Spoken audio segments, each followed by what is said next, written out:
रुस्टा ने reserve bank of India में retail direct guilt यानी आरडीजी खाता खोला है। ये खाता गवर्नमेंट सिक्योरिटीज बेचने और खरीदने के लिए खोला जाता है। इस रिटेल डायरेक्ट गिल्ट के जरिए आप treasury bills, government dated securities यानी जीसेक और स्टेट डेवलपमेंट लोन्स यानी एसडीएल में निवेश कर सकते हैं।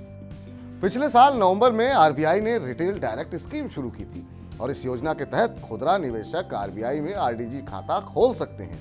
खुदरा निवेशक एक ऑनलाइन पोर्टल के जरिए ये खाता खोल सकते हैं।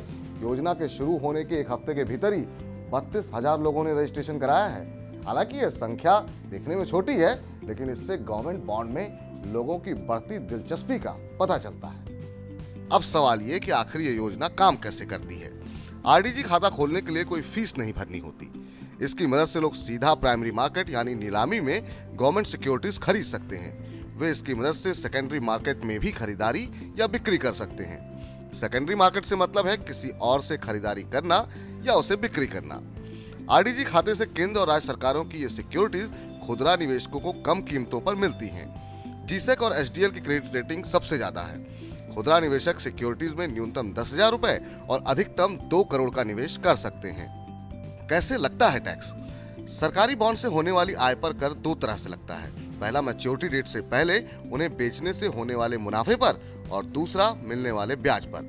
मैच्योरिटी से पहले गवर्नमेंट सिक्योरिटीज को बेचने से होने वाले मुनाफे पर 1 साल तक शॉर्ट टर्म कैपिटल गेन्स यानी एसटीसीजी टैक्स लगता है। 1 साल के बाद उन पर लॉन्ग टर्म कैपिटल गेन्स यानी कि एलटीसीजी टैक्स लगता है।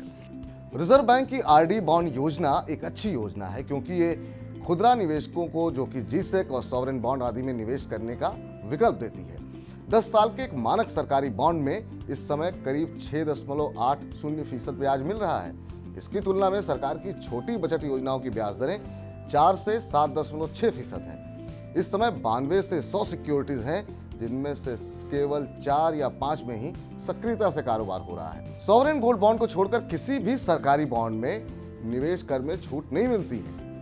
सरकारी बॉन्ड में निवेश करते समय हालांकि क्रेडिट रिस्क नहीं होता है, लेकिन ब्याज दर बढ़ने का जोखिम हमेशा बना रहता है।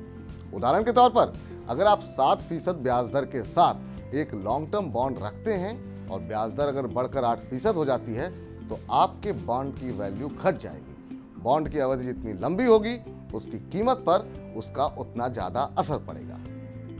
मनी 9 की सलाह: सरकारी बॉन्ड में निवेश करने के बजाय छोटे निवेशकों के लिए डेट फंड में निवेश करना बेहतर है।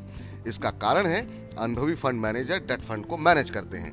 हाँ, अगर आरबीआई आरडीजी योजना के तहत बॉन्ड खरीदते हैं तो आपको नियमित रूप से ब्याज मिलता है। आमतौर पर साल में 2 बार ब्याज मिलता है। इसलिए अगर आपको किसी खास अवधि में नियमित आय चाहिए तो फिर आरडी खाते के जरिए निवेश करना सही है। अगर आपको इस तरह की आय की जरूरत नहीं है तो आरबीआई रिटेल डायरेक्ट का इस्तेमाल करने का मतलब नहीं बनता।